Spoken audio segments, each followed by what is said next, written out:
একটা মহল তো চাইছে বাংলাদেশ যাতে এই লক্ষ্যে পৌঁছতে না পারে। সেই মহলটি নানানভাবে অস্থিতিশীল পরিবেশ তৈরির চেষ্টা করছে। হাদির উপরে যে হামলা হয়েছে সেটার তীব্র নিন্দা জানাই। এটা অত্যন্ত ন্যক্কারজনক ঘটনা।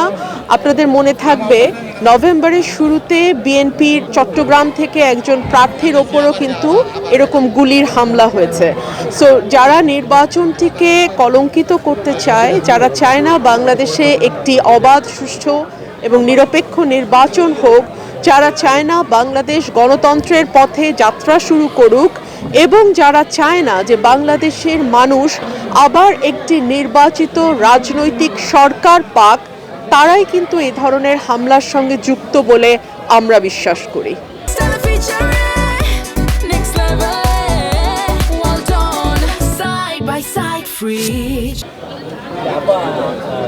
মনোনয়ন বিএনপি থেকে 2বার দেওয়া হয়েছে, মনোনয়নের নাম ঘোষণা করা হয়েছে, এখন পর্যন্ত আপনার নাম শোনা যায়নি।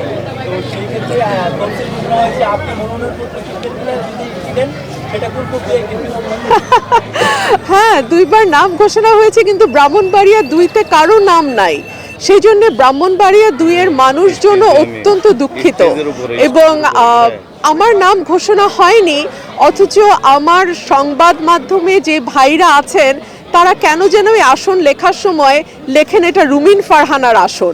তাহলে সেটা আপনারাই ভালো জানেন কেন আপনারা এটা লেখেন।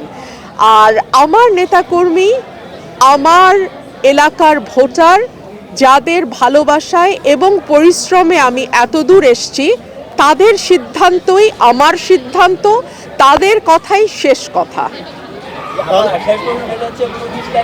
না, আপনি একবার করে ফেলেছেন। আর কেউ? না, আর কেউ?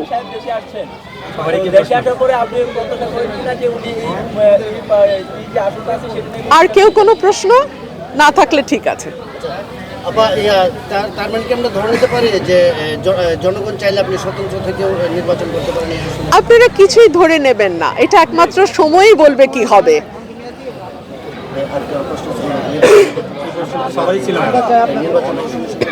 দেশ ঘনিষ্ঠ প্রশ্ন করেন, পোংটা প্রশ্ন করে লাভ নাই। হ্যাঁ, দেখুন, বাংলাদেশ বহু বছর পর একটি নির্বাচনের দিকে যাচ্ছে। একটা মহল তো চাইছে বাংলাদেশ যাতে এই লক্ষ্যে পৌঁছতে না পারে। সেই মহলটি নানানভাবে অস্থিতিশীল পরিবেশ তৈরির চেষ্টা করছে, আইন শৃঙ্খলা পরিস্থিতির অবনতি ঘটাচ্ছে, তারা মানুষের মধ্যে ভীতি তৈরি করছে। সুতরাং একটা মহল চাইছে যেন বাংলাদেশ আবারও সুস্থ ধারার রাজনীতি এবং সুস্থ ধারার গণতান্ত্রিক ধারার যেই বাংলাদেশ, সেটাতে প্রবেশ করতে না পারুক। সো আমরা আশা করব, আমরা যারা পলিটিক্যাল পার্টির সদস্য আছি, আমরা সকলে ঐক্যবদ্ধভাবে এই অশুভ শক্তিকে প্রতিহত করব এবং বাংলাদেশে ইনশাল্লাহ আগামী বছর ফেব্রুয়ারিতে যাতে একটি সুষ্ঠু নির্বাচন হয়, সেই লক্ষ্যে আমরা সকলেই একসঙ্গে কাজ করব।